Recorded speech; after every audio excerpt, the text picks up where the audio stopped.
இன்னைக்கு வந்து பசங்க எல்லாம் வந்து 14 வயசுல வந்து ஆம்பளை பசங்க பொம்பளை பசங்க எல்லாரும் இருக்கிறாங்க. இன்னைக்கு வந்து கேர்ள்ஸ் பேக் திறந்தோம்னா சிகரெட் பேக்கெட்ஸ் இல்லாம இருக்காது. பாய்ஸ் கேர்ள்ஸ் எல்லாருமே ஸ்மோக் பண்றாங்க.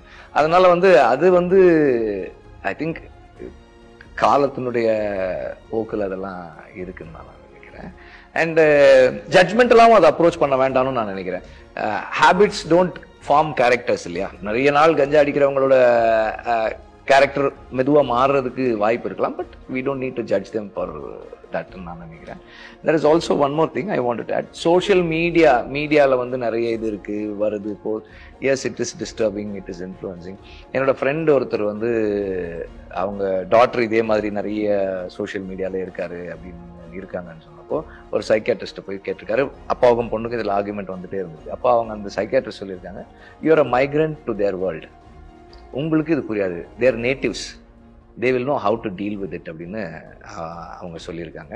அது ஒரு கிளாரிட்டி கொடுத்ததா அவர் சொன்னார். And I think with freedom, அதாவது ஒரு நல்ல விஷயம் ஒன்று பண்றதுக்கு ஒரு வாய்ப்பு கிடைக்கும் போது சில விஷயங்கள் நடக்க தான் செய்யும். இப்போ நீங்க வந்து பெண்கள் எப்போதும் வெளியே வந்து சொல்லலை அப்படின்னா அவங்க சொல்றாங்க, இப்ப தைரியமா வந்து சொல்றாங்க, சில பொய் கேஸ் எல்லாம் கூட கொடுக்குறாங்க அப்படின்னா அது பரவாயில்லன்னு நினைக்கிறேன். நான் 1-2 பொய் கேஸ் பரவாயில்லன்னு நினைக்கிறேன்.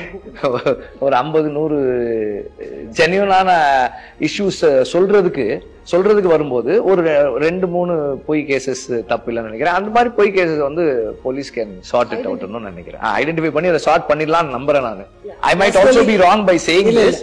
Personally, I feel all this is happening because women are being more empowered. Like avங்களோட progress, the journey towards fully being empowered இருக்கு இல்லையா, அதுல தான் இந்த மாதிரி small hiccups வருது. now இப்ப வந்து முன்னாடி இருந்ததை விட women வந்து அவங்களோட ரைட்ஸையும் அவங்களை எப்படி பாதுகாத்துக்கணுங்கிறதையும் அவங்களுக்கான சட்டங்கள் என்ன இருக்குங்கிறதையும் அதை எப்படி அப்ரோச் பண்ணணும் அந்த மாதிரி விஷயங்களையும் பீயிங் ஓப்பன், இதெல்லாம் ஷேம்ஃபுல் திங்ஸ் இல்லைன்னு நினைக்கிறதும் அந்த மாதிரி மென்டாலிட்டிஸ் எல்லாம் மாறிக்கிட்டே தான் வருது. therefore I think இந்த மாதிரி ஸ்மால் திங்ஸ் எல்லாம் வந்து it's surely small hurdles on the way.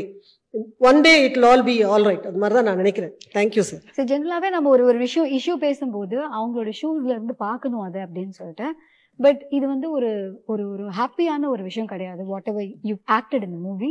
So அதுல நடிக்கும் போது ஏதாவது ஒரு டிஸ்டர்பன்சஸ் இந்த ரொம்ப கஷ்டமா இருந்தது, மனவேதனையா இருந்தது. Because see, as an actor, என்னோட life is quite privileged, you know. If some man is as an actor, not college wise, அத பத்தி நான் இப்போ பேசல.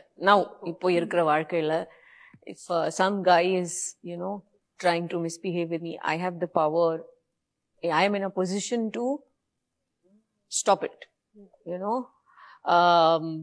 so நான் அந்த மாதிரி ஒரு பெண்ணா வாழ்ந்துட்டு இருக்கும் பொழுது இந்த மாதிரி ஒரு வாழ்க்கை இம்பைப் பண்ணிட்டு அது ஒரு கேரக்டரா போர்ட்ரே பண்றதுல it was a whole new experience for me.